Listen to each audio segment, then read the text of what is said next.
Buzz l'éclair, ranger de l'espace. Il y a longtemps qu'on ne s'était vu. Pour un peu, vous me manqueriez, vous savez. Mon pauvre ami, vous n'aviez donc pas remarqué que la porte était basque? Je clique 2 fois. Imbécile, tu cliques. Ah bah merci, t'es sympa. Bonjour à tous les Teddy Metal Jacket et bienvenue dans Stop Motion, votre émission qui vous parle d'animation. Bonsoir, bonjour Claire, Ista, comment allez-vous? Ah, c'est maintenant qu'elle en profite pour éternuer? Non, j'ai fait tomber mon plaid sur ma bouteille d'eau. Enfin bref, vraiment un début parfait. Carnage. Bonsoir. Bonsoir. Super timing. Hasta... Je sais même plus comment on dit. La honte. Hasta la fuego. Non, je sais pas. Hasta ciel. Comment on dit bonsoir? Astia. Je te laisse nager. Oh là là, je sais pas trop j'avoue ce la que tu veux honte. dire là, mais... Je tiens à dire que j'ai fait espagnol c'est salut, c'est au en revoir. troisième langue. Ah ouais, tu voulais dire hasta luego, c'est ça? Hasta... Je voulais dire bonne soirée, bonsoir, mais je sais plus comment on dit. Je sais pas du tout. Eh ben, C'est la honte. Cette reprise est un carnage. Pardon. On est rouillés, nous sommes rouillés. Avant de commencer cet épisode, petit rappel, vous pouvez soutenir ce podcast financièrement via notre page Patreon sur www.patreon.com/stopmotionpod. Si vous pouvez vous le permettre, merci de votre soutien. On vous souhaite un bon épisode et merci à ceux qui pourront nous soutenir et juste partager au moins l'épisode. Et voilà quoi. Buenasera. Qu'est-ce qu'on a au programme aujourd'hui? Pardon. Oui. Ça marche, Mes buenasera. neurones viennent de se connecter, tout va bien. Eh bien, au programme Ista. aujourd'hui... Vas-y, moi oui. Ok, vas-y, j'y vais. Ista, là, je lance la machine. Eh bien, au programme aujourd'hui, on parle d'une guerre entre oursons et licornes.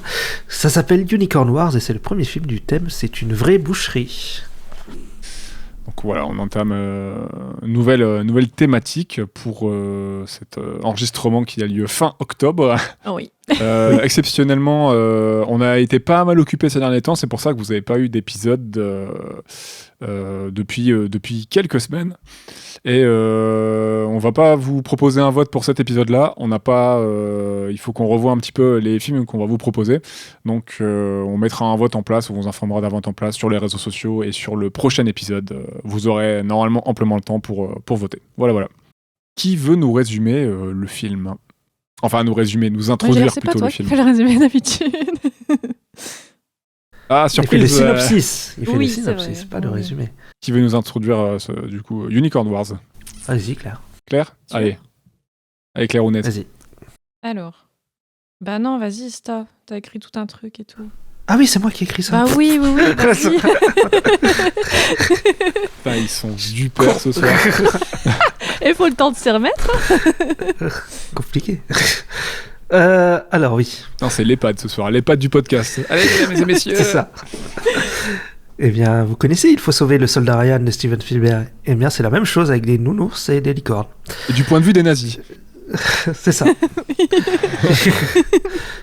Donc Unicorn Wars est un film de guerre franco-espagnole. Il s'agit d'un reboot du court-métrage de son réalisateur qui s'appelle Unicorn Blood et qui est sorti en 2013. Le film il est sorti le 28 décembre 2022 en France et le 21 octobre 2022 en Espagne. Il est réalisé par Alberto Vasquez. Il est produit par Unico et coproduit par Habano Productions, Autour de Minuit Productions et Shmubi Productions. Il y a beaucoup de monde. Ouais, il y a beaucoup de gens Ça qui en ont fait fait de la dessus, production. pas mal de studios. Ça produit Je crois avant. qu'au total, il y a 250 personnes qui ont travaillé dessus. Ah ouais, quand même. Ah, il y a du monde. Donc ouais, c'est pas mal. Il y a même des indépendants et tout. Ouais, c'est pas mal de monde. Pour ce qui est du synopsis, parce que c'est un film très fun, je sais pas si ce sera un synopsis très fun aujourd'hui. Alors, des jeunes oursons se retrouvent enrôlés et lobotomisés par l'armée et la religion, afin d'être envoyés comme chair à canon dans un conflit ancestral qui les oppose au peuple licorne, dernière gardienne d'un Éden forestier. Les oursons pas si mignons, le débat est ouvert. J'aime bien. Enfin, j'aime bien. Le résumé que t'as fait est pas le... Enfin, bref. T'aimes pas la guerre? Je n'aime pas la guerre et la violence et les oursons pas mignons, si c'est ça que tu veux dire. Mais qui aime les oursons? Ça se fait encore ça? Bien sûr. Personne qui aime les oursons. Seulement ceux qui sont mignons. Comment est-ce que vous avez découvert le film? Bah écoute, moi je l'ai vu au festival de l'animation à Metz, ce début d'année là. Voilà, c'est comme ça que j'ai découvert. C'est comme ça que tu l'avais découvert? Parce que moi, il me semblait qu'on en avait parlé avant. Découvert l'existence du film, tu parles? Bah oui. Ouais, bah du coup, toi, t'as pu le Je voir l'ai au cinéma vu au en début cinéma en d'année. début donc, d'année. ouais. c'est ça. Mais on avait parlé bien avant, parce que on faisait des recherches l'année dernière, notamment Ouais. pour les gagnants du Festival d'Annecy et surtout les participants du Festival d'Annecy. On a vu que ce film allait sortir. Il nous avait un petit peu intrigués. Et on s'était dit que s'il nous intéressait, peut-être qu'on allait le caler dans le podcast, quoi. Et quand moi j'ai vu qu'en plus ça utilisait des Oui, techniques que toi tu utilises. d'anime et de Ouais. dessin que moi j'utilise, j'ai fait faut vraiment que je vois ce film là, ça pique ma curiosité. Et pour toi Claire, Tu me fais rire avec ta sucette. il y a un freeze frame énorme sur ta tronche là. Y a quoi? Je sais pas si j'aurai le temps de faire une capture d'écran. Y a Il y a quoi? un freeze frame là sur ta tête à la caméra là Ah qui est merde, hyper sérieux? drôle. Ah non, nul. Ouais. Je Ah, l'ai moi eu. j'ai pas eu moi. C'est trop drôle. Ah non. Ah, si. Ah. Ah, l'enfoiré. Alors, Je vais vous faire tourner ça. Hein. non, c'est mort. Voilà, Sinon, c'est je fais un pareil. freeze de toi avec ta choupa choups. Je regarderai après, sinon je vais te perturber. Donc, moi, quand j'ai découvert le film, une fois n'est pas coutume, hein, c'est une totale découverte pour moi. En revanche, c'est pas la première fois que j'entendais parler de Vasquez, mais je n'avais pas encore eu l'occasion de découvrir son travail. Pour ce film particulièrement, c'est vous, les gars, je crois pas qui me l'avez évoqué en fait Ouais. la première fois. Mhm. Suite justement à vos discussions sur le film et à votre visionnage, parce que si je dis pas de bêtises, vous l'avez tous les deux vu une première fois avant le podcast. Oui. Du coup, oui. ouais, toi Moi je l'ai vu aussi, avant Néro. le podcast, ouais. Ok. Ouais, c'est ça, donc vous en avez un petit peu parlé, et du coup, vos commentaires positifs sur le film, et son côté trash et tout ça, ça avait un peu éveillé ma curiosité, donc je suis contente de l'avoir enfin vu, et de pouvoir en parler. Yes. Ouais, c'est vrai que l'aspect très coloré, le côté bisounours et dans la thématique de guerre, ça avait pas mal attisé ma curiosité déjà de base j'étais bien curieux en plus, production franco-espagnole, donc puis il avait l'air d'avoir, je crois qu'il a fait son petit effet aussi à Annecy. Pour ce qui est de la justification dans notre thématique, c'est une vraie boucherie. Ouais. Alors moi perso, je pense que les images Parle d'elles-mêmes. du film, pour celles et ceux qui ont vu le film, les thématiques parlent d'elles-mêmes. Hein. On s'est dit que ça collerait parfaitement, donc le film joue constamment sur donc l'aspect mignon des protagonistes et des décors opposés à la violence des propos, hein, des visuels et des situations. Le film, il arrive, je trouve, à bien retranscrire efficacement les horreurs et l'absurdité d'une guerre insensée, hein, un peu toutes les guerres, Ouais. quoi. Et on est vraiment... Enfin, moi, quand j'ai vu le film, je me suis vraiment dit... Il y a d'autres refs, on en reparlera après, mais j'avais vraiment l'impression de voir Full Metal Jacket croisé avec Happy Tree Friends, quoi. Oui. Le côté vraiment mignon et un peu trash. T'as complètement ça de dedans. ouf. Et les bisounours aussi. Même- J'ai vu que ça faisait partie même des le références, les chara-design, bisounours. Ah ouais, d'accord. Mais vraiment plus expressif, quoi, visuellement, qu'un Full Metal Jacket, par exemple. Ouais, mais t'as Et on est vraiment le sur- sergent qui est vraiment comme le sergent dans Full Metal Jacket, quoi. Ouais. Il est exactement pareil. Ouais, On est pas et au puis début, quand ils se font engueuler et tout, tu sais, quand ils sont en Ouais, c'est ça. danger, il y a vraiment cet aspect-là, le camp d'entraînement, tout ça. Et on n'est pas sur un film d'horreur, hein, même si on est dans une thématique boucherie, on est dans un mood un peu Halloween, tout ça, mais on est vraiment sur un film qui a un aspect un peu comédie, etc., un peu doux par moment au début, mais qui va monter vers l'horreur pour finalement vers le trash à la fin, Ouais. et, comme évoqué son réalisateur, et qui nous montre vraiment l'horreur qui d'ailleurs qui fait malheureusement, c'est vraiment pas fait exprès, tristement écho à l'actualité. Hein. clairement. Ouais, j'y ai pensé en regardant le film, je t'avoue que ça fait un peu bizarre, ouais, c'est clair. Et je sais pas si t'as quelques mots à ajouter, Claire, à cette...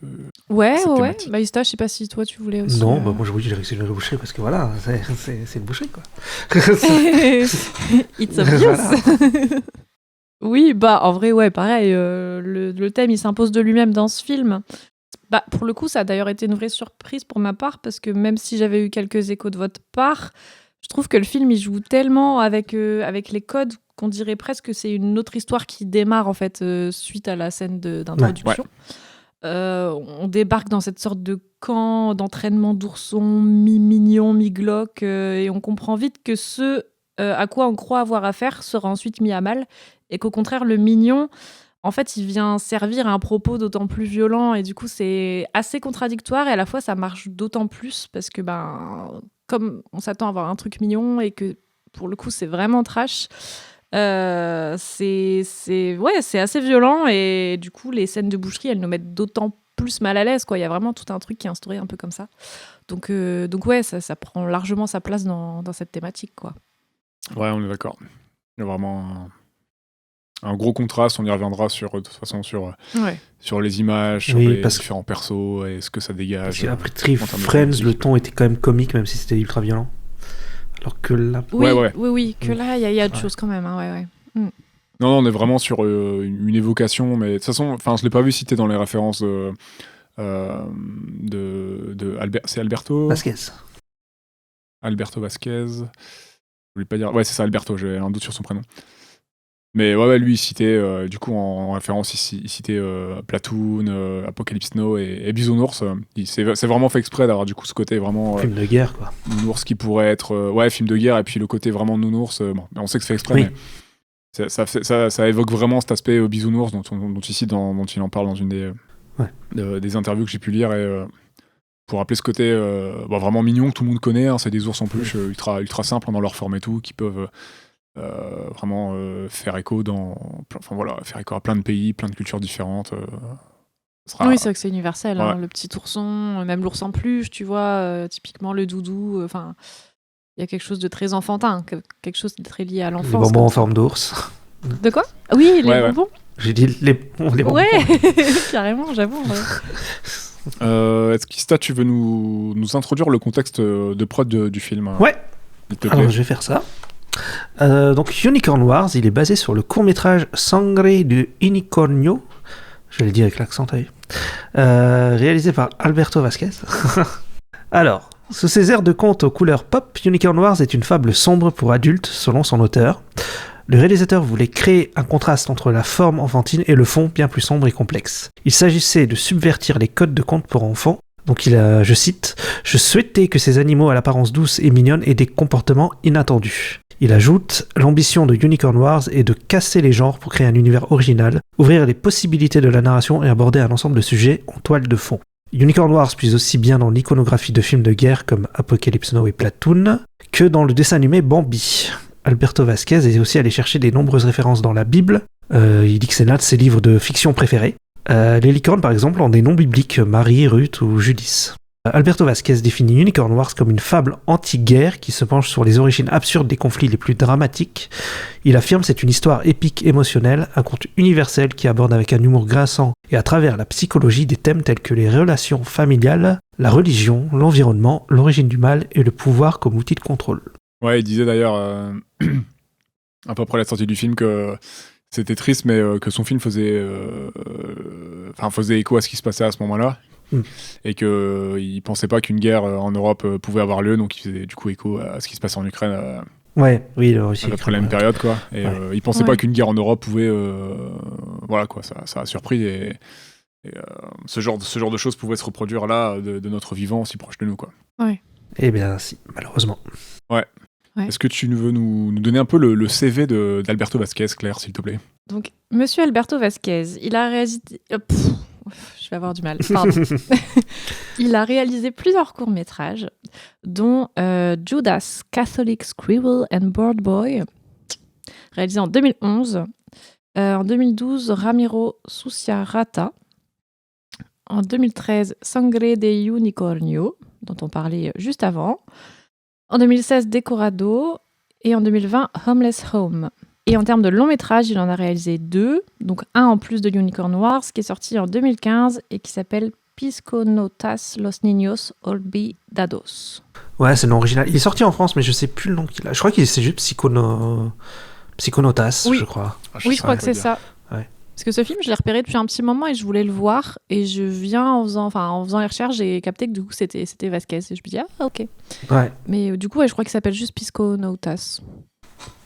J'aimerais bien le voir, il a l'air sympa aussi celui-là. Ouais, de ouf. Bah écoute, si tu veux, tu peux continuer sur son CV.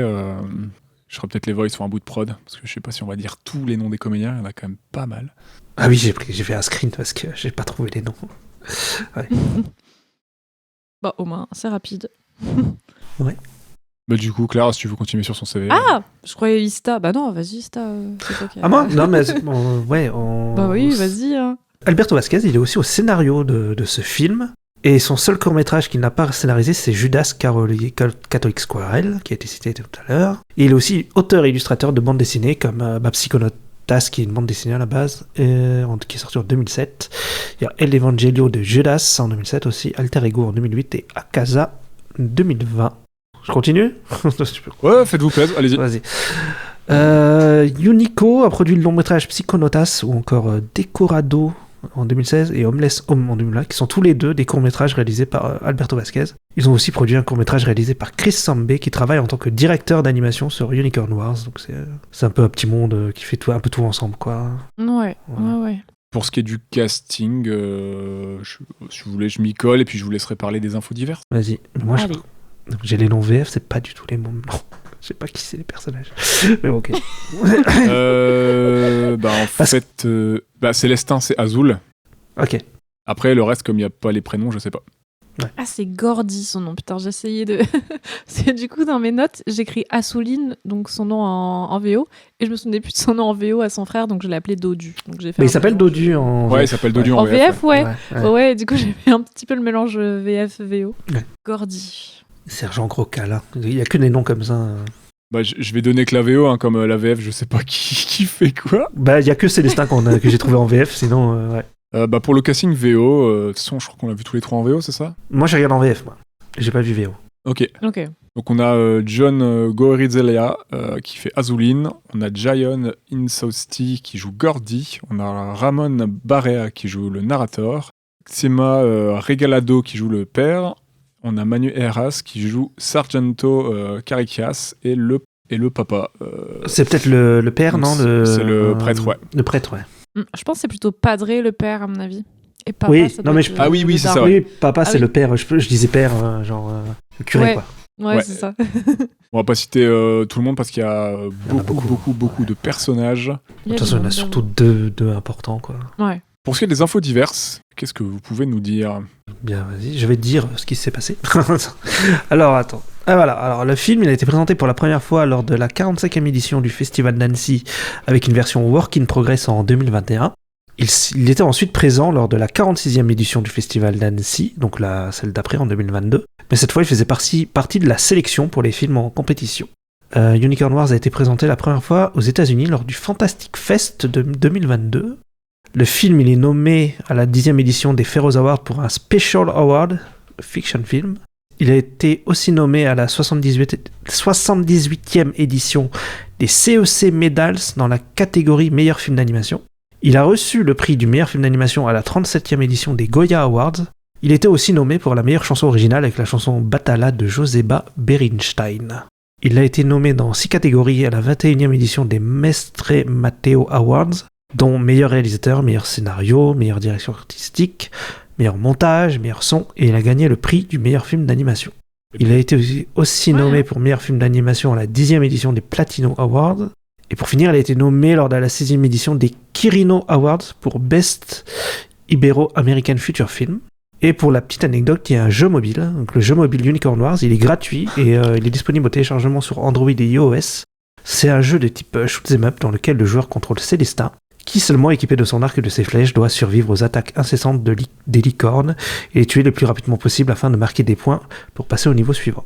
Ils ont fait un jeu et tu joues le pire perso. Ouais, j'avoue, t'es du point de vue du mec qui crée C'est littéralement un génocide, tout va bien. Bonjour, on va faire un jeu mobile, vous allez jouer Hitler. Ça fait ça. Mais le film, il était un peu vendu comme un truc un peu rigolo et tout, même sur les affiches et tout, je trouve. C'est pas forcément le temps qu'on te vend, en fait, que t'as dans le film, je trouve. Non, du coup, c'est un peu décontenançant, j'avoue. Ouais. Bon, c'est voulu, tu te fais un film familial, tu vois, et hop, petite surprise. Non, mais tu t'attends peut-être à un truc, avec à la South Park, à la Pretty Friends, je sais pas. Ouais, le ça, genre. ouais. Gore, mais fun, tu vois, mais... Ouais. non, c'est pas encore ça. Ouais, c'est pas tellement fun, non. Non. Très fun. À part le début, quoi, dans le camp, qui est un peu rigolo. Moi, je sais que ça avait rigolé dans ma salle. Ouais, Mais après, mais ça devient vite glauque et tu comprends que ce sera pas... Ouais. Ouais.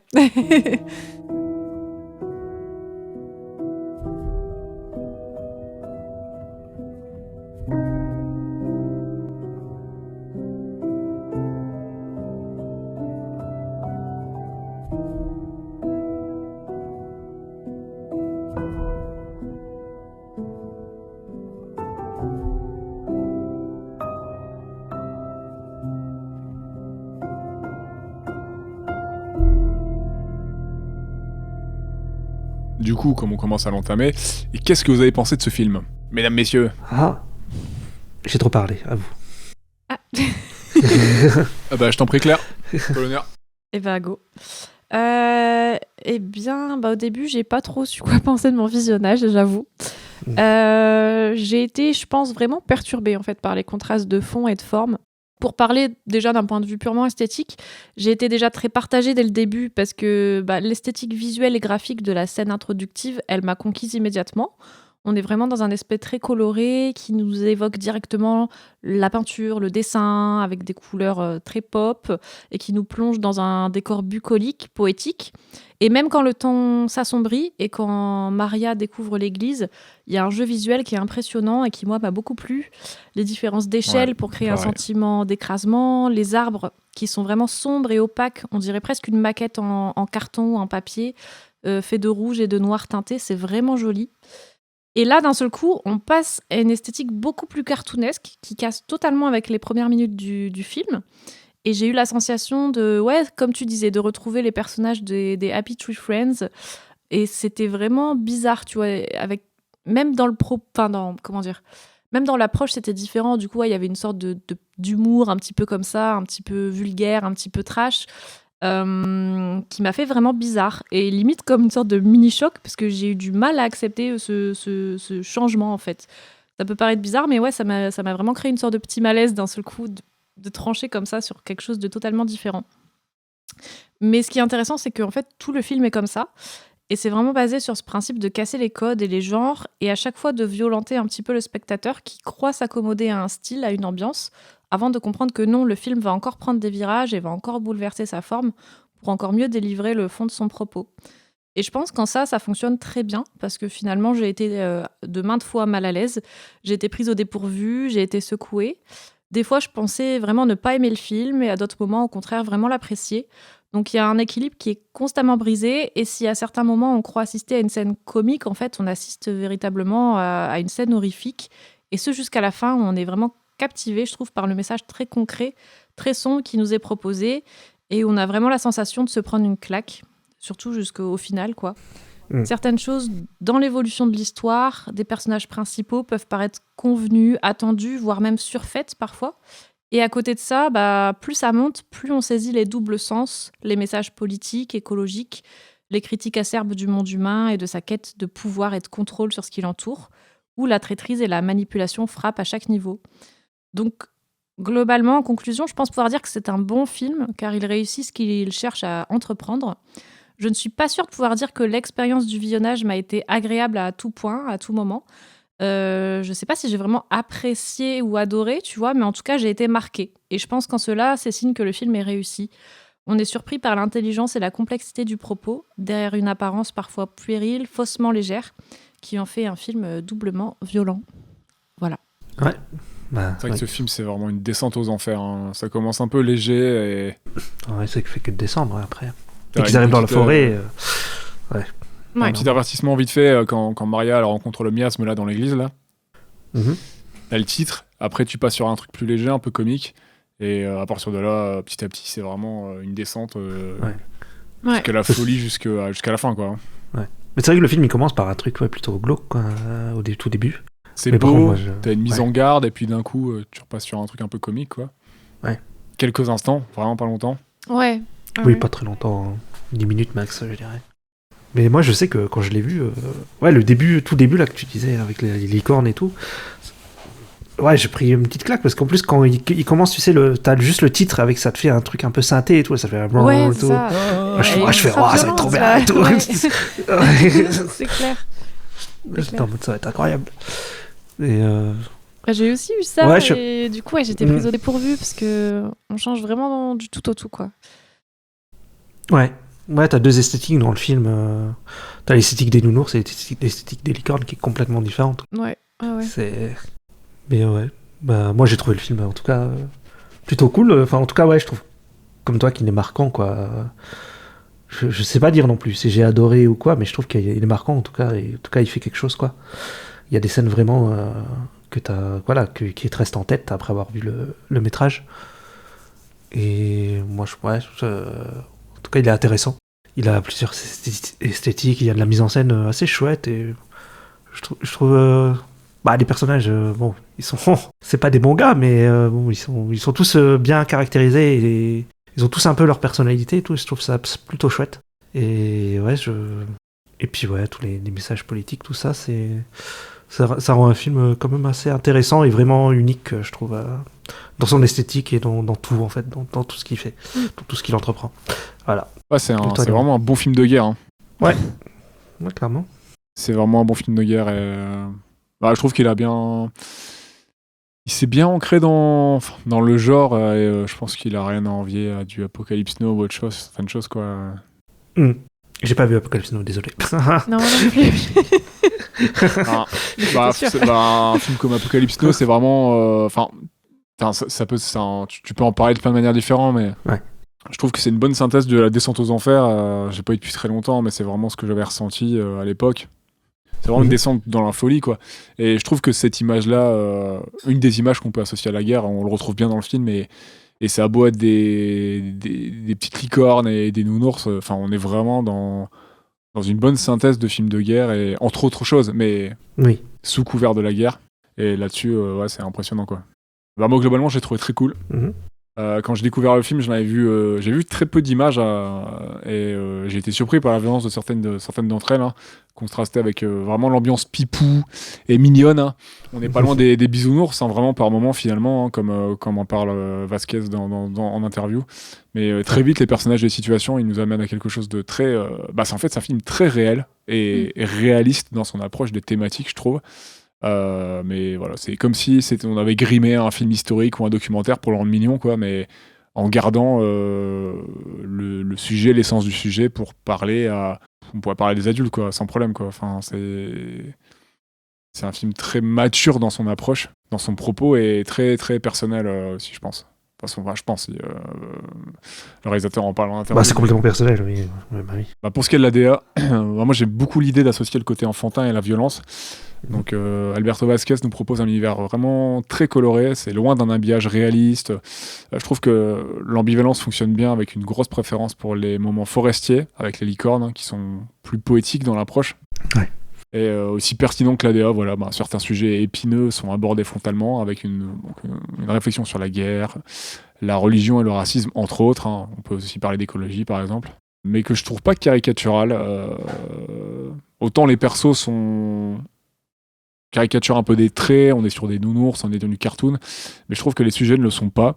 Voilà, alors qu'on est dans un cartoon, donc ça, je trouve que c'est plutôt bien fait, c'est un joli tour de force.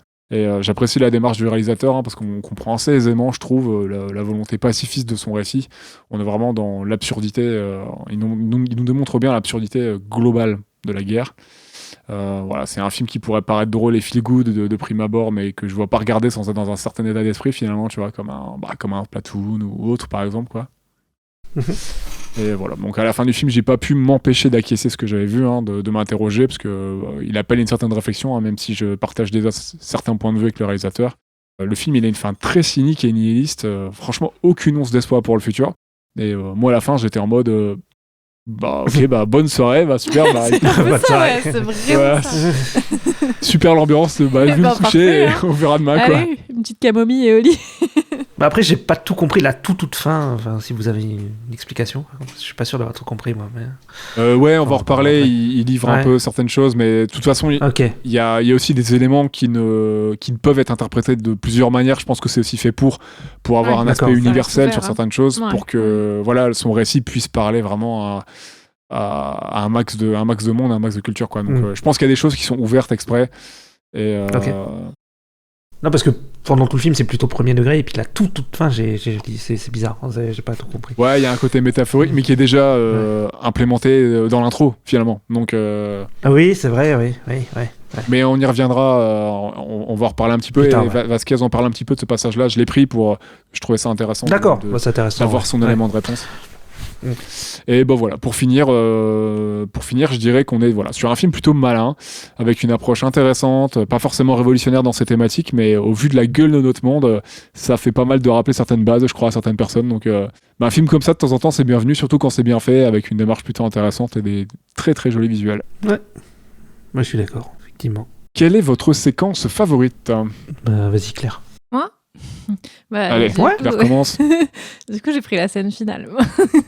Allez, on va en parler tout de suite, comme ça, c'est nickel.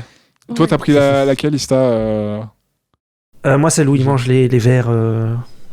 Et voilà. Super. Écoute, on va commencer par cette finale, comme ça on revient un petit peu là-dessus, comme on en parlait, puis on enchaînera. Ouais, comme vous voulez. Je t'en prie, Claire. D'accord.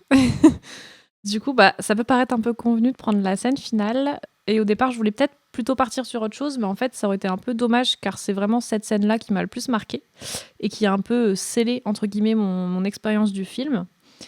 J'ai compris que tout ce que j'avais vu, et bien que j'y voyais déjà beaucoup de parallèles, beaucoup de métaphores sur notre propre société, avait encore un sens plus large que ce que j'aurais imaginé avec cette fin.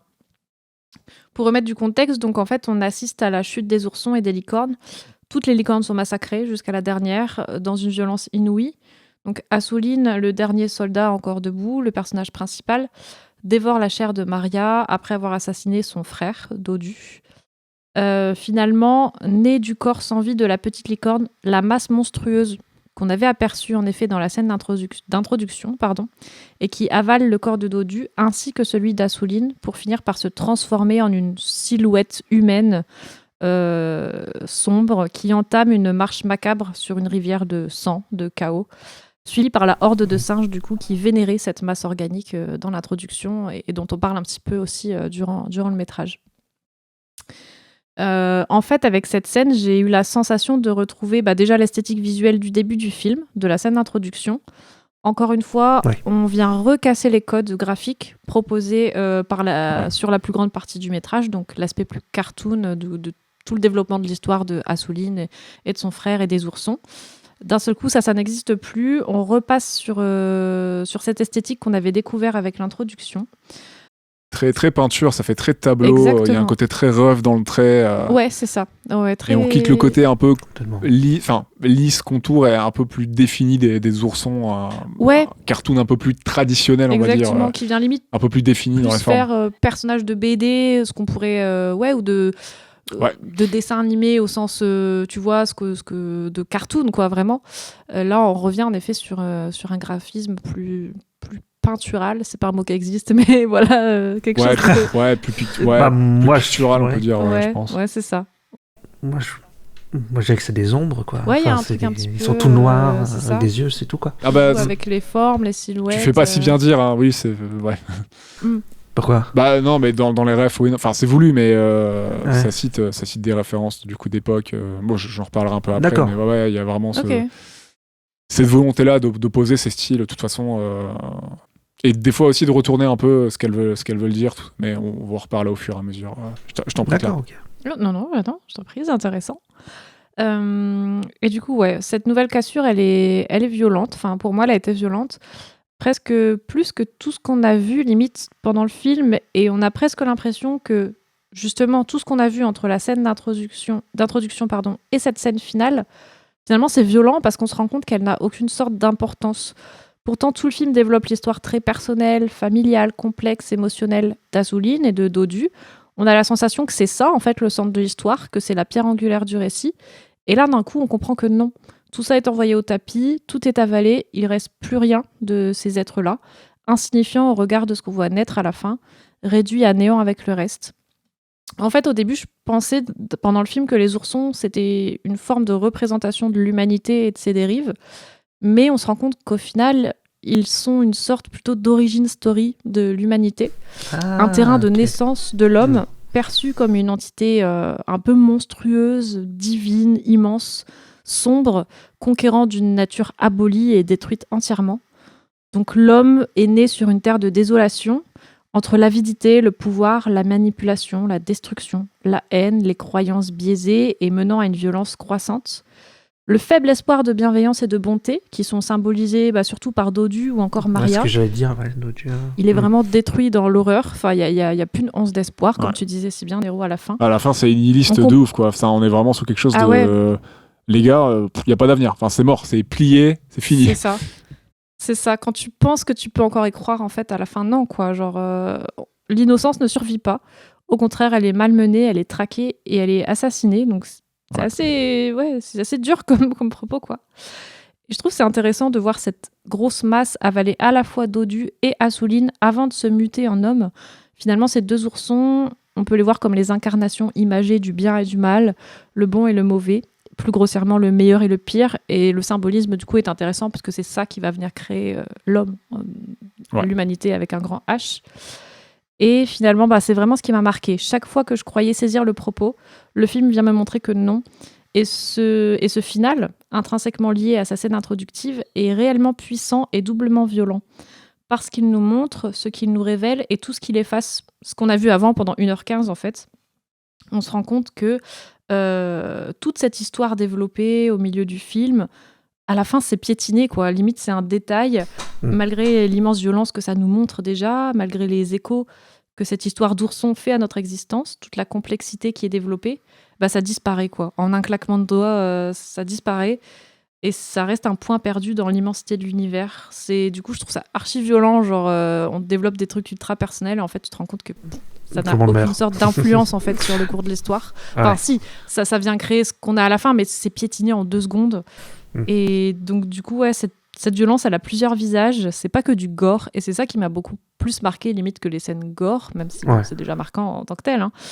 Et je trouve que voilà, cette violence, elle atteint son paroxysme à la fin. Et j'ai vraiment pris une sacrée claque, quoi. Genre, le visuel, la musique, cette marche, tu vois, sur la colline un peu courbée, qu'on pourrait symboliser comme la terre, tu vois. Et puis toute cette horde de singes qui commencent à se voir comme des hommes. Ouais, exactement. Qui rappellent un peu les schémas de l'évolution. Ouais, moi je pensais à ça quand tu voyais ça. Ouais, tout à fait. Mais moi, je trouve qu'à la fin, on quitte la forme de récit parce que en général, tous les récits ne sont pas comme ça, mais il y a toujours une petite once d'espoir, il reste toujours un petit truc, il y a une petite fin ouverte et tout. Là, je trouve qu'on quitte le récit pour nous rappeler que, en fait, les gars, si vous faites de la merde en vrai, il n'y a rien qui va vous rattraper, en fait. Vous n'avez pas un parachute de secours. Si vous allez trop loin, il y a une fin. Enfin, il n'y a personne qui va venir vous mettre un parachute, vous mettre une ceinture de sécurité. Ah non, attends, on te redonne une chance. Non, en fait, il y a certaines choses que tu fais, il n'y a pas de machine arrière et il faut assumer derrière voilà quoi, il y a pas de il y a des choix qui ont des conséquences définitives et c'est tout quoi. Et ça je trouve ça très intéressant. Et en même temps, il y a un truc un peu à la fois tu vois, à la fois ça dépend de plein de choses, des choix qui se sont faits, etc. Mais à la fois il y a ce sentiment très fataliste bizarrement, tu vois, où tu te dis en fait, il n'y a rien de bon qui peut advenir, quoi. Enfin, même s'il existe de la bonté, même s'il y a ce truc-là, tu vois, dans beaucoup de films, comme tu dis, l'espoir demeure, même s'il y a genre une infime once d'espoir, elle est comment dire, elle est cultivée, tu vois, à la fin. Que là, non, c'est violent, en fait. C'est du nihilisme pour te dire, non, c'est le mal qui gagne, c'est la destruction, parce que c'est comme ça, en fait. Le monde est fait comme ça, il est régi par des sortes, c'est ça, de toute façon de concepts de violence, de pouvoir, de contrôle. C'est une bonne métaphore de notre monde, ça changera pas. Finalement. C'est ça, il y a quelque chose de très fataliste malgré tout là-dedans, de se dire en fait ça peut pas changer et c'est super triste et violent du coup. En tout cas, je l'ai ressenti comme ça. Je sais pas si c'est ça le propos ou que vraiment. Je pense pas qu'il y a qu'une seule manière de le ressentir. Je pense qu'il y a un aspect récit universel. Je pense, de toute façon, Vasquez en parle en interview. Donc, tu peux le ressentir de plusieurs manières différentes. Et je pense pas que ton ressenti soit moins legit que le mien, celui d'Ista. Il y a de toute façon, globalement, on se rejoint. C'est juste qu'il y a des petits degrés sur certaines choses. Mais... Ouais, c'est ça, bien sûr. Écoutez, si vous voulez, je peux vous donner les mots de Vasquez à propos de ces séquences-là. C'est que j'ai traduit une interview qu'il a donnée dans Polygone. Et donc là, on va parler du monstre. Donc l'élément de film qui peut sembler le moins universel et le plus difficile à comprendre. Et ce monstre informe, agrippant et affamé dans la forêt. Donc Vasquez explique. Qu'au début et à la fin, en fait. Voilà. Donc le miasme informe, qui prend la forme d'une licorne, qui va dévorer les corps à la fin, tout ça. Donc le monstre dans le film fonctionne comme un prologue et un épilogue. Il sert de métaphore pour ce qui arrivera plus tard. Pour moi, donc pour Vasquez, le monstre est un dieu sans forme, un dieu adoré en tant que leader, mais un dieu qui doit encore évoluer. À la fin, le dieu prend forme et la prophétie du livre des ours s'accomplit. C'est un élément magique et mystérieux qui est là pour renforcer le concept de ce que la violence fait à une société. Ah. D'accord. Ouais, d'accord. C'est intéressant. La violence se transforme en arme alors? C'est ça l'idée? Ben, il représente en fait. Moi, comme j'avais compris le film de manière générale, il y avait les licornes qui sont un peu enfin, pour schématiser, mais je vais y revenir, mais il y avait le côté un peu positif, bon, protection du jardin d'Éden, tout ça, des licornes. Il y avait vraiment le côté un peu moisi chez les ours, mais quand même avec 2-3 nuances, avec 2-3 personnages en toile de fond, notamment Dodu, mais globalement qui est assez pourri, mais il y avait peut-être un équilibre à trouver. Mais je pense que ce miasme, voilà, comme explique le réalisateur, c'est une pièce qui se balade là, qui va se retrouver à être utilisée, et ça représente... C'est le mal qui est forcément là de toute façon, et c'est quelque chose qui est là, il peut pas être annihilé, mais on doit peut-être faire avec, et il va être exacerbé par les événements provoqués par les oursons, notamment les ours et les oursons.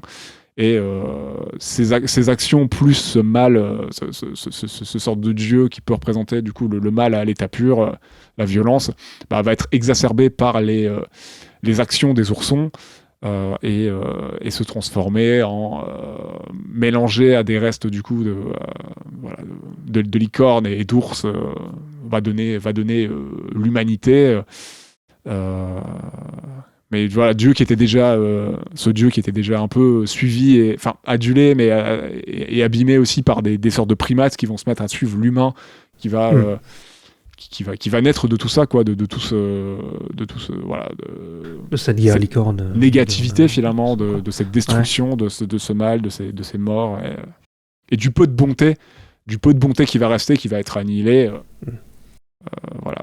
Ouais, c'est vrai. Je vois, c'est intéressant parce que en fait, on peut le voir comme. Enfin, moi, pareil, les licornes, je les ai vues aussi comme un élément un petit peu mystique, tu vois, qui représenterait la nature avec un grand N, tu vois, cette entité naturelle, la mère terre, en fait, la nature.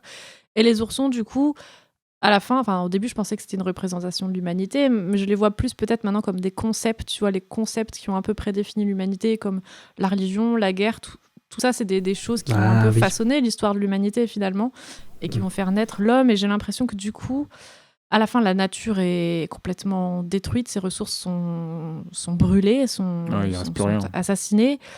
Et les oursons aussi, tu vois. Donc, j'ai l'impression qu'il y a ce truc qui fait que, en fait, même si l'homme veut contrôler, même si ces concepts-là vont avoir une influence très, très néfaste et négative sur la Terre, l'univers, on ne sera jamais maître de la Terre en tant que telle. Tu vois, il y a toujours ce truc, cette forme, cette masse indéfinie qui vient de la nature, en fait, finalement, qui est une sorte de divinité un petit peu bizarre, qui sera là et qui prendra le dessus et qui aura le dernier mot. Enfin, il y a peut-être un truc un peu aussi comme ça, genre finalement, quoi qu'on fasse, il n'y a pas de... Il y a un aléatoire qu'on ne contrôle pas, finalement. Et... Voilà, ouais. Mais je pense que les oursons, tu peux aussi les voir comme une représentation de l'humanité, mais ouais, avec le recul, c'est une pièce du puzzle en fait qui va constituer l'humanité. Et la partie vraiment, c'est tout ça qui va finalement donner ce qu'on a à la fin du film, quoi. Ouais, c'est ultra profond en vrai. Enfin, c'est très intéressant parce que ça évoque des choses archi. Enfin, ouais, je sais pas, très très profondes, des sujets très sur lesquels on peut y voir plusieurs choses selon les points de vue aussi. Puis c'est très métaphorique, etc. Il y a un côté très poétique dans la manière de l'aborder. Enfin, ce film est vraiment étonnant, quoi. Genre, il va là où t'attends pas forcément et il est très riche très riche dans ses thématiques, ouais. Bon, on peut peut-être continuer sur ta séquence, Ista. Petite séquence aussi de folie, d'un autre genre, mais séquence de folie tout de même. Ouais. Complètement de folie. Ça part quand même en couille. Ça part complètement en couille. En fait, c'est pour ça que je trouve ça intéressant. Ouais, en fait, t'as tout l'esthétique qui part en cacahuète, mais il garde le côté poétique. Et je trouve que ça fait un mélange un peu bizarre. Les décors, tu sais, ils sont jolis. Enfin, c'est la nuit, il y a des étoiles et tout. Ah, ça claque. Il y a des lucioles et tout. Mais les personnages, ils sont en train de se transformer, ils sont en train de fondre. Ils sont en train de... Enfin, il y a les yeux qui deviennent bizarres, tous. Et je trouve que ça crée un sentiment de malaise assez chelou. Et, en tout cas, moi, c'est une scène qui m'a marqué quand même. Je me suis dit, là, la caméra, au plus, elle commence à partir dans tous les sens.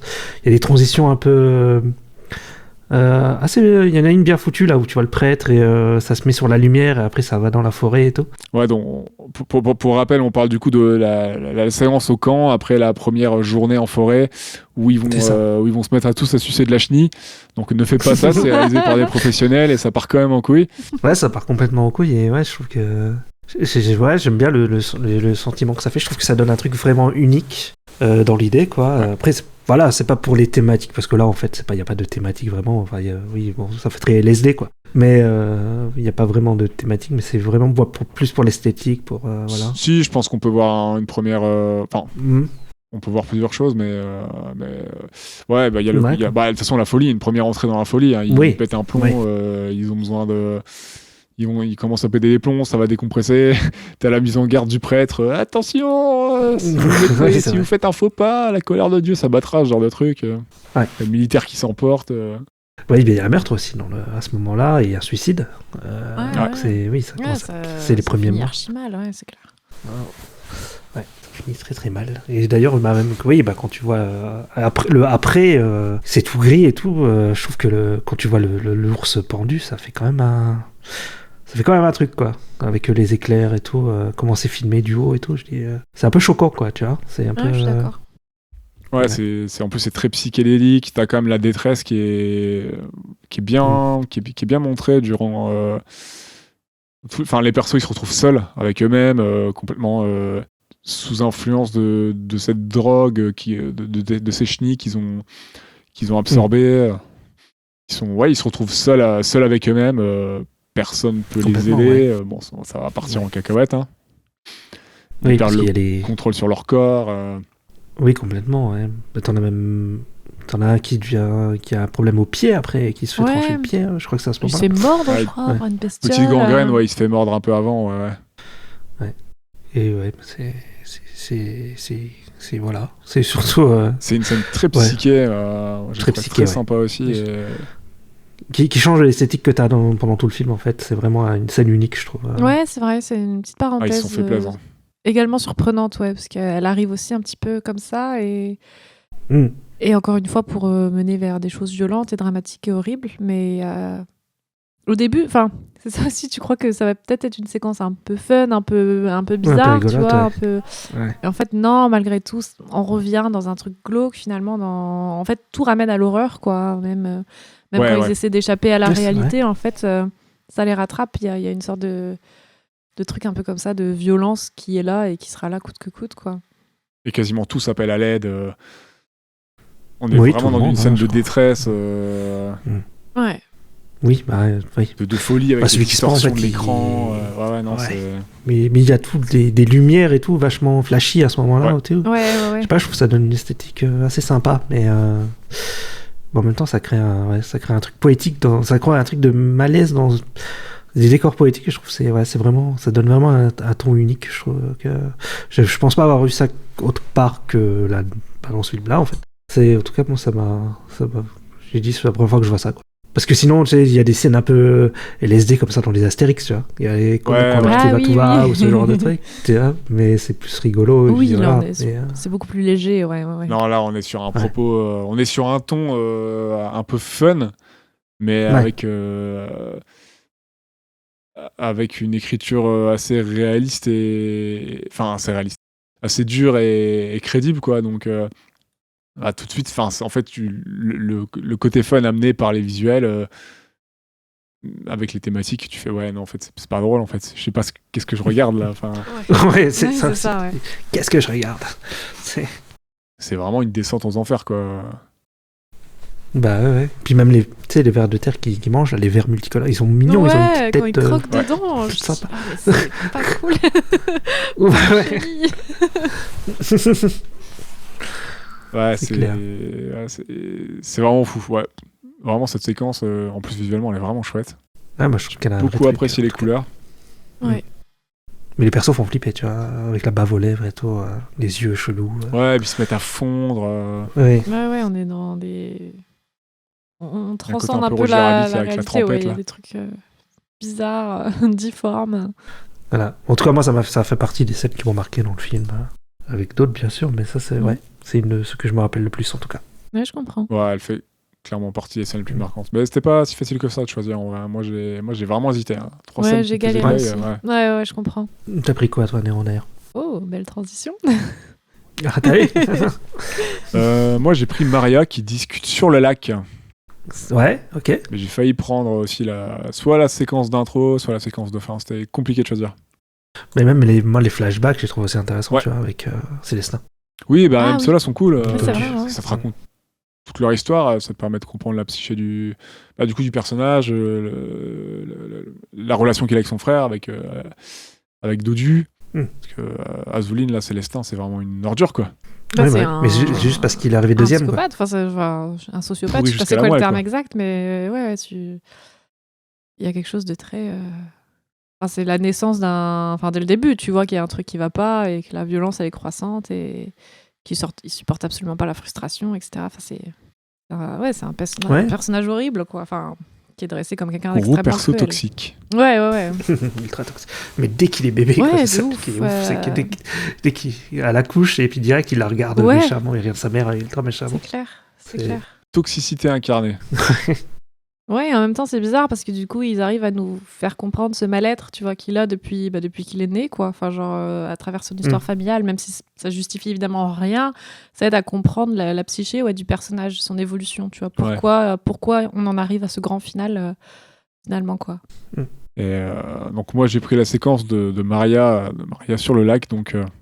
Maria qui est en train de boire près d'un lac. Je sais pas pourquoi ça me fait rire. Il y a un côté Maria très sur le onirique. lac. Je sais pas sur quel son on pourrait continuer ça, mais non, je sais pas non plus. J'avoue. Mais j'étais avec toi. Ouais, je vais m'arrêter là, mais je te remercie. Donc on a Maria qui est près d'un lac, qui est en train de boire et qui se trouve projetée dans une forêt encore plus onirique qu'à l'habituel, une sorte de havre de paix des licornes peut-être, où elle discute avec sa mère dont elle est séparée. Commençons par l'aspect visuel. Donc, moi, j'apprécie globalement la DA du film et plus particulièrement toutes les formes et les couleurs qui habillent la forêt. Et là, on entre vraiment dans un monde clair-obscur, à l'instar des licornes ou des primates. Mais là, nous troquons les teintes bleues de ces dernières pour des tons roses et violacés. Rose, ouais, très rose, ouais. Mais comme la typo la couleur du titre, Unicorn Wars, il est en rose comme ça. Ouais. Et donc on a des formes assez épurées au maximum, hein, comme les licornes. Hein, elles vont à l'essentiel. Elles ne sont pas sans rappeler, par exemple, les grands chevaux bleus ou la tour des chevaux bleus de Franz Marc. Si vous connaissez pas ces tableaux, allez voir un petit coup. Je pense que vous allez faire je vois le délire vraiment. Ah ouais, j'irai voir. Ok, d'accord. Je vois plus ce que c'est. Et j'aime vraiment beaucoup ce genre de moment onirique dans lequel on peut y voir plein de choses et dans lequel les artistes peuvent se lâcher visuellement, personnellement. Donc là, on a Maria et sa mère qui discutent suspendues sur le fil de l'eau, qui sert un peu de port, de passage entre le monde des vivants et celui des défunts, tel le Styx, même si sa mère à ce moment-là n'est pas encore morte. On a la mère de Maria qui semble s'être bien battue, comme le montre sa cicatrice. Elle transmet à sa fille qu'elle doit faire son deuil, qu'il est normal que les parents quittent un jour les enfants, et que la véritable mère dont elle doit encore se soucier et prendre soin, c'est la forêt, c'est la nature. On a sa mère qui lui transmet donc sa mission en devenir, lui indiquant la voie à prendre, en lui prophétisant sa fin proche aussi d'ailleurs, et en précisant qu'elle ne sera jamais seule. Donc on a une séquence d'adieu plutôt touchante qui se soldera dans la séquence suivante par la mort de sa mère, massacrée par l'ennemi, Teddy en surnombre. On n'a peut-être pas besoin de revenir sur cette imagerie chrétienne, donc de Marie qui reçoit la visite d'un être pur et magique pour lui annoncer son avenir. Ça, je pense que ça parle à plein de gens. Et par contre, pour rester dans l'aspect un peu prophétique d'un parent, donc dans l'animation d'un parent qui apparaît à travers l'eau pour donner une mission à son enfant, moi perso, j'ai pensé au Roi Lion, avec aussi une terre à protéger et un ennemi à bouter. J'avoue. Mais c'est marrant, ce que tu dis, parce que du coup, j'avais pas pensé, mais à la fin, Maria, elle donne un peu naissance, tu vois, à un être mystique, tu vois. Enfin, du coup, on peut pousser encore la métaphore jusque-là, ouais. De toute façon, le film, il est bourré de références religieuses. Oui, bien sûr. D'interprétation et tout. Et c'est une... là, ils ont une Bible, là, le livre des nounours, je sais plus comment c'est. Ils ont une sorte de Bible. Ils ont une Bible, il y a un Éden. Franchement, on aurait pu faire une checklist, une to-do list de toutes les références qui peuvent être chrétiennes ou même globalement... du culte, de façon générale. Du culte, éventuellement du monothéisme. Ça peut être à plein de gros cultes, je pense, sans problème. Et même si l'imagerie chrétienne, je trouve, est quand même très très présente. Mais non, le film, il déborde de références là-dessus. Donc on est sur un moment suspendu dans le temps pour Maria et pour nous autres spectatrices, qui donc, continue d'appuyer le fait que les licornes représentent et protègent la nature, qu'elles sont bénéfiques, qu'elles sont là pour faire perdurer ce paradis bientôt perdu, à l'inverse total des oursons décérébrés, qui, excepté Dodu, ne jurent que par la destruction, le pouvoir et leur racisme. Pour finir, la scission entre les ours et les licornes n'est pas que d'ordre idéologique et moral, elle est aussi visuelle, puisque les ours sont très colorés, à l'inverse des licornes, qui sont très sombres avec de légères nuances colorées. On a une inversion des clichés colorimétriques, d'habitude tout ce qui est coloré, clair, épuré, tout ça est plutôt attrait au mélioratif, là où tout ce qui est sombre. Les licornes ont un peu un aspect démoniaque, tout ce qui est personnages sombres, attrait aux ombres, tout ça, c'est plutôt du côté péjoratif. Ouais. Les démons, l'imagerie du démon, tout ça. Ouais. Et même la technique d'animation est différente, puisque les licornes sont modélisées et animées en 3D, alors que les ours sont dessinés et animés en 2D. Ouais. Donc, Oui, c'est vrai, ouais. et même si les licornes sont très bien intégrées, il y a quand même cette scission entre les deux qu'on peut voir jusque dans leurs aspects visuels, et dans leur vie, quoi. Ouais. Voilà, dans le fait qu'elles prennent vie sur l'écran, quoi. Ouais, c'est même pas le même type de dessin, en fait, de graphisme. C'est Ah, ça n'a rien à voir. jour et Ouais. la nuit. Mais ça se marie plutôt bien ensemble, en vrai, c'est ça qui est Finalement, bizarre. ça marche mais- assez bien, ouais. Ah non, ouais, le traitement est très bien. Ouais. Tu vois qu'elles sont traitées, que les personnages, le type de perso est traité différemment, mais ça jure pas. Ouais. Et comme c'est C'est ça. cohérent avec la démarche, ce que le film raconte et tout, au début, j'ai pas eu peur, mais je me suis dit, ok, je veux voir où ça va, mais quand tu commences à comprendre sur ce que va raconter le film, je trouve que c'est complètement cohérent. Oui, c'est ça. Et, Faut aller au-delà du premier. Parce que pareil, moi, dès que j'ai vu les oursons, je me suis dit, tu sais, genre, je sais pas, genre, j'avais eu un truc où j'étais pas d'accord, parce qu'après la scène d'intro, j'étais pas, genre, non, j'ai pas envie de voir ce genre... Non, moi, je veux le film du début, là, je veux pas c'est les ce que je nounours. disais à Nero, genre, je veux la suite de ce qu'on a vu au début, tu vois. Mm. Et tu comprends après, évidemment, que finalement, la forme, elle sert aussi un propos bien plus... Après, ça finit sur l'esthétique des licornes. Ouais. Donc, Exactement, ouais. Et c'est intéressant, c'est volontaire, Mm. donc c'est... Non, c'est bien foutu. Ça crée une dissonance, mais à l'instar de toutes les autres qui sont voulues dans le film. Mais c'est pas une dissonance Exactement. qui dessert. C'est pas une dissonance parce que c'est raté. C'est une dissonance cohérente avec l'écriture et les visuels. Et je trouve que ça fonctionne très bien. Et t'es même content, Ouais. même à chaque fois, de revoir les licornes et de te dire ouais, putain, on est en forêt, on est avec les licornes et tout, c'est cool. Et t'apprécies encore Ouais. plus les moments avec les licornes finalement. Et tu dis putain, non, on va revoir les ours, on fait chier. Ça va encore avec la Ouais. mer, ils me cassent les pieds. Et c'est intéressant parce que en fait, dans le film, on aborde quand même un petit peu le point de vue des oursons. Enfin, je sais pas si vous voyez Oui. ce que je veux dire, Oui, mais oui. finalement, en tant que spectateur, on a un petit peu genre le point de vue des oursons, et c'est peut-être pour ça aussi que c'est eux qui sont les personnages colorés, etc. Parce que c'est un peu sur eux qu'on est censé se projeter. Et en même temps, c'est ça qui est dérangeant. On n'a pas du tout envie de se projeter sur eux. Enfin, c'est des barbares, des assassins, des meurtriers, tout ce que tu veux. Et du coup, c'est encore une fois dissonant, et c'est ça qui est intéressant, parce que c'est violent. T'as pas envie de t'identifier à ces personnages-là, et pourtant, le film... Voilà, il y a ce regard-là qui fait que c'est plus à ces personnages-là que tu... Tu tu vas voir tu peux plutôt les t'attacher choses à travers leur regard, quoi. Mais... à Dodu, parce que Dodu, il aime la vie, il aime, tu vois, Oui, il bah protège oui. la licorne et tout. Ouais. Tu vois, lui, c'est le bon, quoi. Voilà, c'est Bah. le bon. C'est l'exception. Comme on y arrive tout doucement, comme on parle des personnages, c'est quoi votre avis sur les persos globalement Qu'est-ce que vous pensez des personnages du film globalement? En vrai, il y en a surtout deux qui sont bien mis en avant, c'est Dodu et Célestin, quoi. Mais moi, je trouve, ce que ça raconte, c'est intéressant. Je parlais des flashbacks tout à l'heure. Et oui, effectivement, moi, je trouve que ce qui tourne autour d'eux, c'est quand même très intéressant. Malgré que, que Célestin est un nazi, ça, il finit par être un dictateur et tout, quoi. Donc, moi, je trouve que c'est plutôt intéressant le traitement des oursons, en tout cas, des personnages, en tout cas, dans le film, ouais. Oh bah Célestin, au minimum, il doit avoir un psy. Hein. Un petit quoi. Au minimum, il doit avoir un psy. Au minimum, Minimum. je pense qu'il y a quelques heures de consultation à prendre. Je pense qu'au doigt mouillé, beaucoup. Oui. Je me mouille pas à dire Ah bah, ça, je pense. Clairement. Mais c'est ça qui est... C'est pas mal, parce qu'en effet, je trouve le fait comme tu dis, Stade, d'offrir quelque chose de plus personnel de leur histoire, tu rentres vraiment dans l'intimité, dans leurs émotions, etc.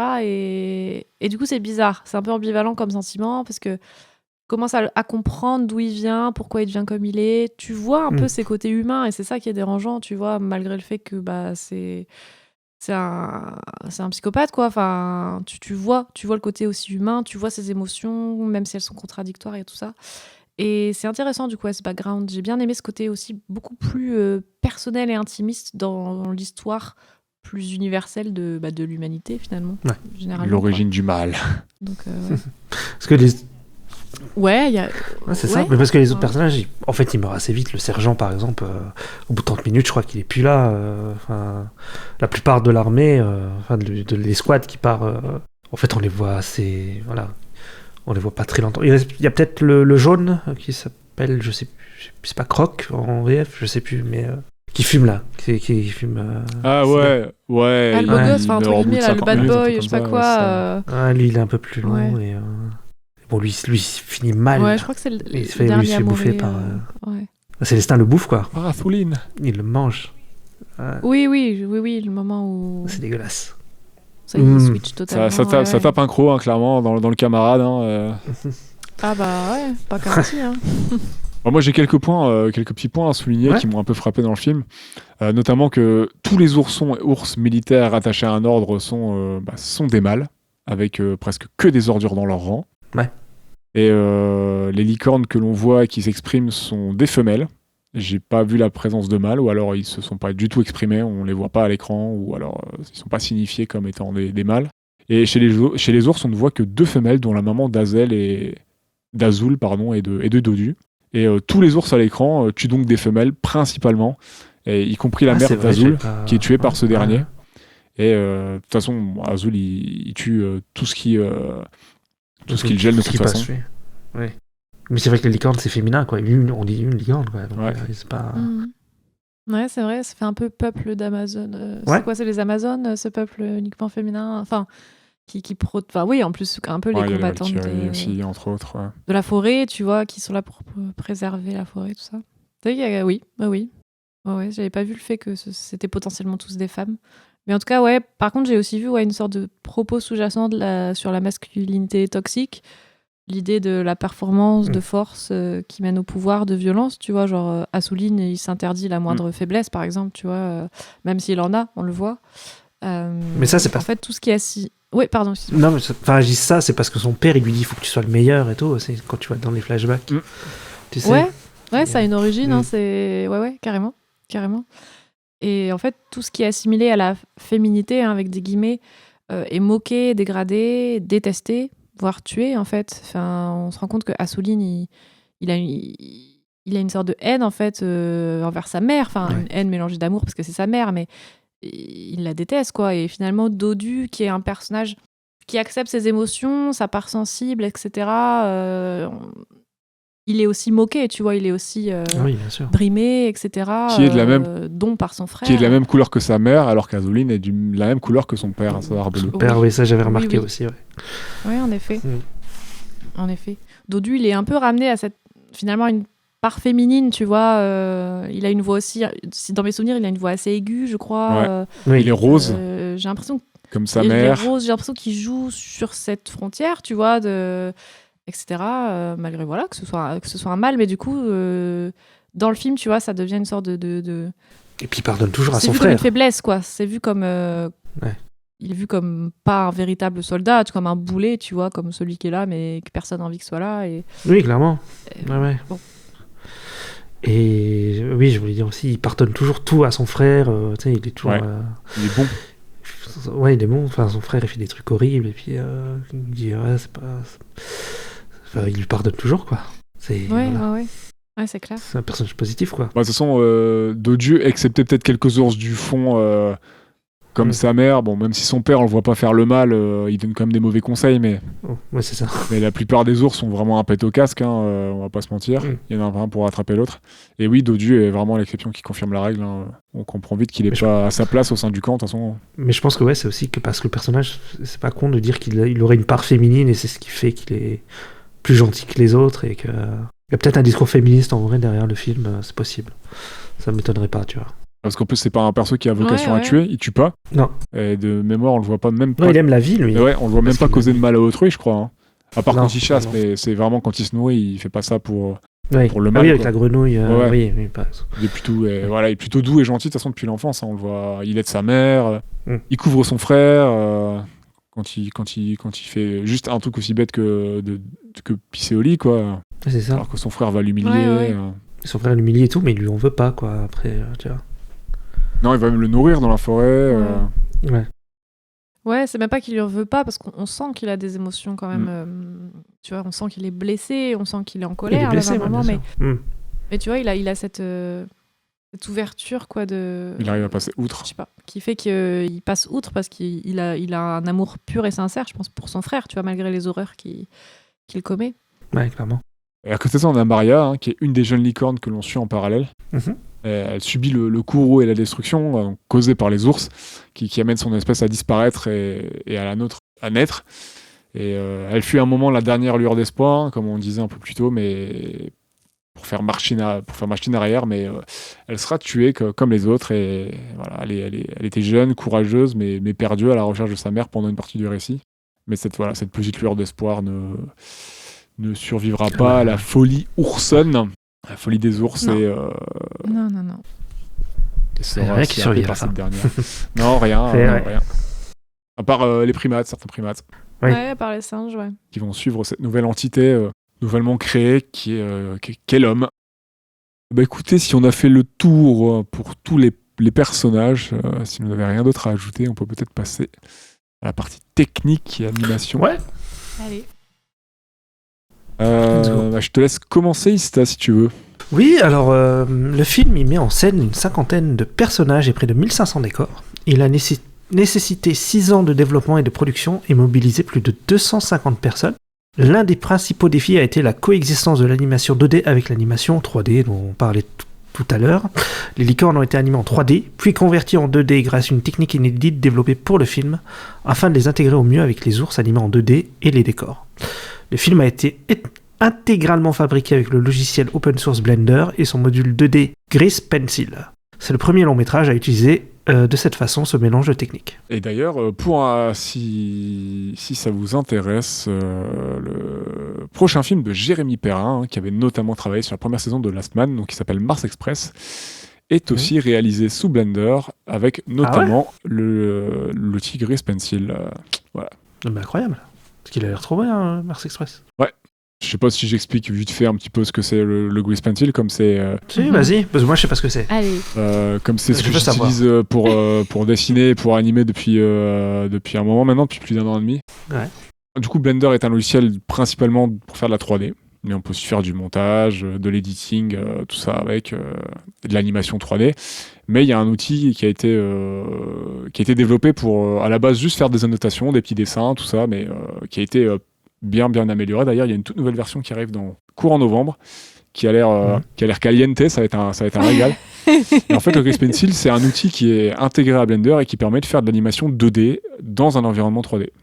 Donc vous pouvez dessiner, créer des objets en dessinant, ou alors faire de l'animation 2D et comme on est dans un environnement 3D, le mélanger avec des assets 3D, avec des objets 3D que vous aurez créés ou importés à côté. Genre les personnages en 2D sur des décors en 3D, c'est ça? Ouais, ou dessiner directement sur un asset, sur un objet 3D. Donc ça, c'est des choses que je fais aussi. D'accord, ok. Donc c'est pour bon, du ça. décor, pour du personnage, des objets, ce que vous voulez.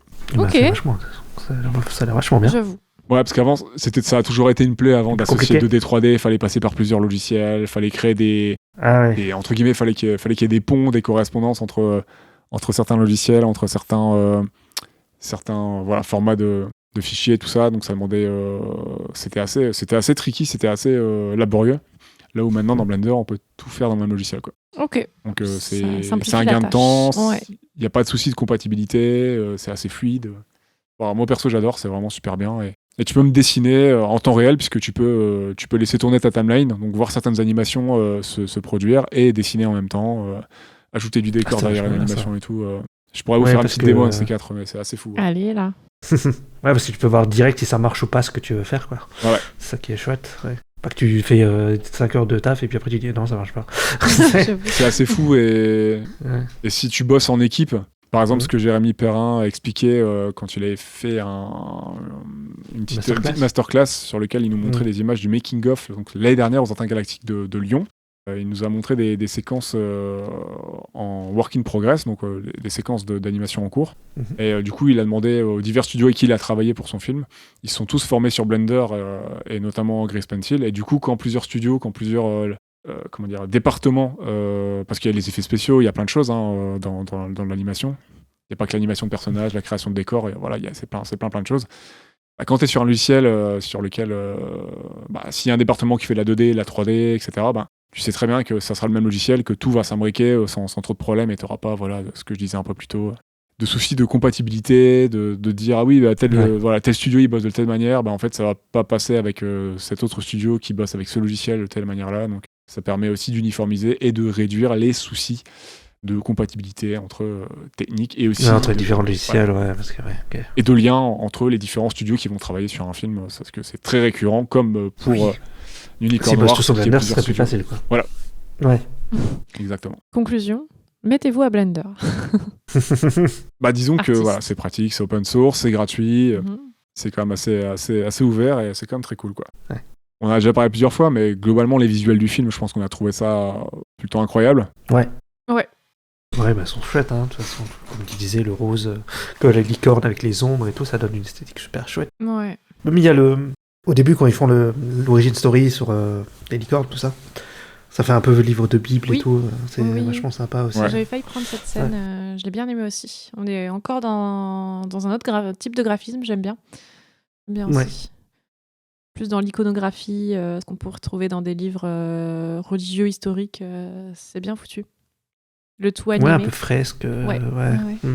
Non, de toute façon, oui, il n'y a pas... Là, ce qui est encore plus grand, si je puis dire, que juste le visuel qui serait joli ou pas, c'est que la forme, elle a un propos. Et c'est ça qui est intéressant. Moi, j'aime beaucoup.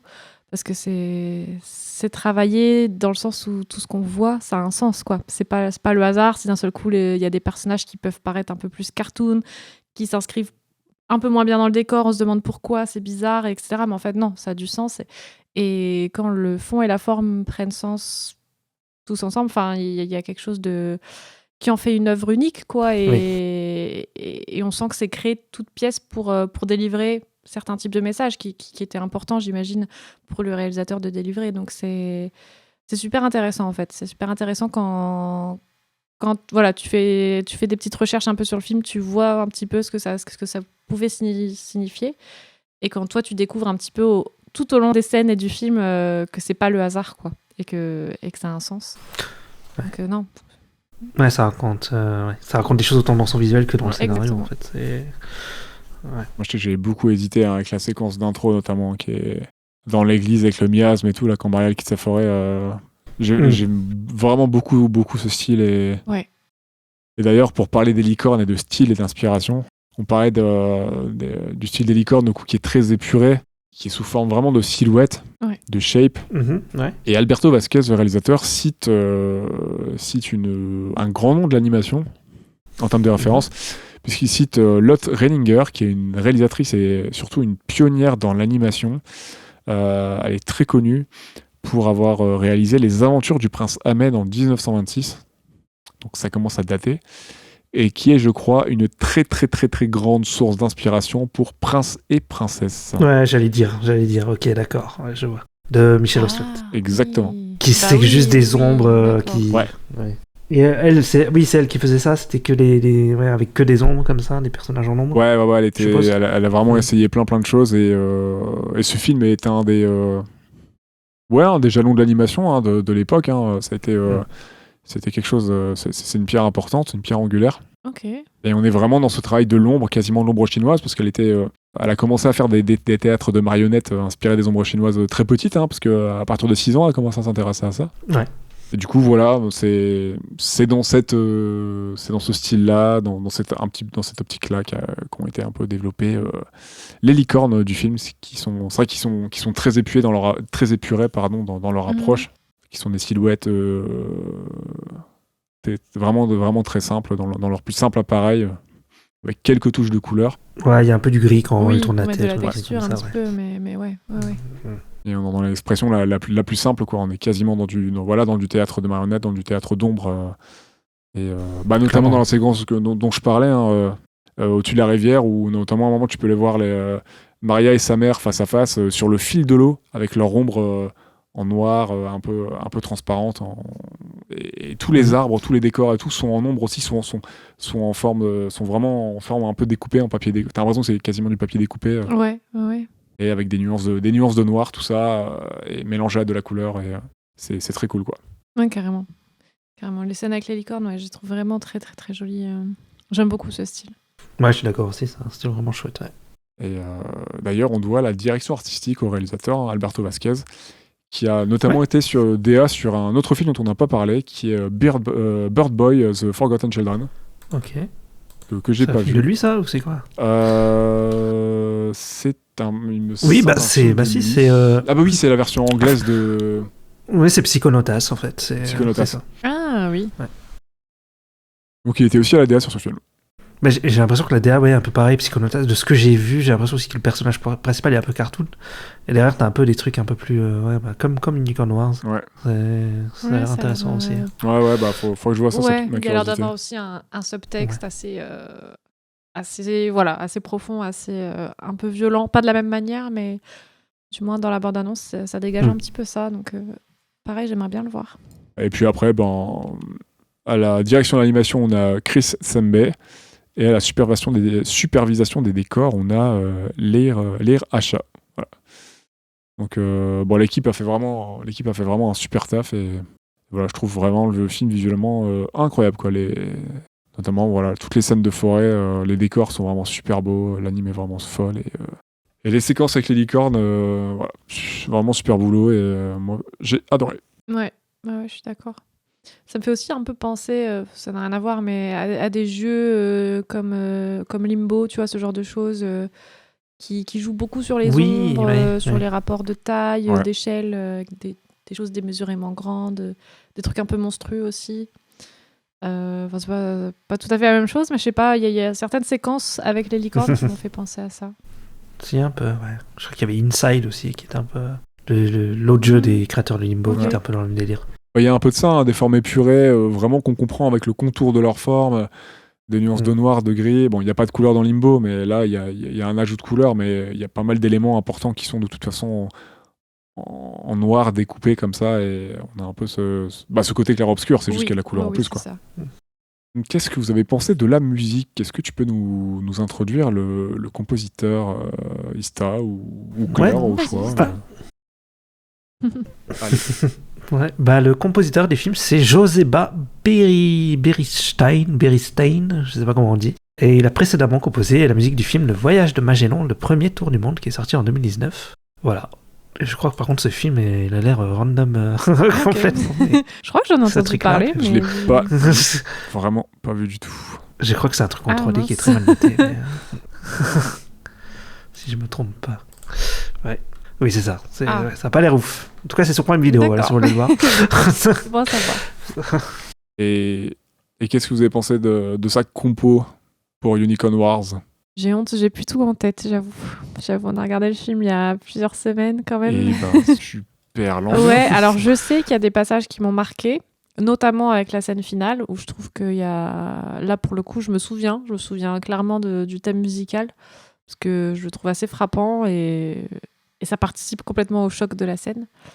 Après, dans ma mémoire, pour le reste du film, ça marchait plutôt bien, je crois. Enfin, à mon avis, ça devait être un mélange un petit peu aussi onirique, un petit peu plus trash à certains moments, mais j'ai plus tout en tête, j'avoue. Je t'avoue, pareil, dans le film, elle m'a pas tellement marqué, mais c'est celle d'intro et le générique de fin que j'ai en tête, qui sont vraiment marquants, je trouve. Qui est quelque chose de très synthé, très synthé, je sais pas, peut-être à la John Carpenter, ce genre de truc, je dirais. Ouais, il y a néon, je sais pas. un peu de ça, ouais. Ouais, le côté synthé, tu le sens bien à la fin, notamment. À toute fin, ouais. Bah écoutez, moi j'ai écouté la BO plusieurs fois. Elle est dispo sur YouTube. Bravo. Ah. Il y en a un qui fait ses devoirs, c'est bien. Et ouais, représente Sissi la musique. Et voilà, moi j'ai trouvé les sons plutôt efficaces et raccords avec l'image. Ça brasse pas mal de styles, et puis... Enfin, de style. Plutôt d'influence par moment. On passe de musique plutôt douce qui souligne vraiment, je trouve, l'onérisme de certaines séquences à des sons beaucoup plus rythmés, avec beaucoup plus soutenus, tendus, notamment pour accompagner les scènes de conflit, quoi, qui sont vraiment. Enfin, il y a vraiment des moments où les zik, tu peux les mettre dans un film d'action live sans problème. Ça passerait pour des scènes de bagarre vraiment diverses et variées, je trouve. Et à d'autres moments, on y trouve des chœurs, pour les moments plus religieux, plus solennels, je dirais, notamment pour la narration des récits, des récits qui traitent des récits religieux des ours. Mais après, c'est pas trop une BO que j'écouterai en dehors du film, à part vraiment le morceau un peu d'intro et puis le morceau de fin, hein, qui est le morceau qui m'a le plus marqué, hein, le tout dernier. Donc, à la création de l'humanité, ouais.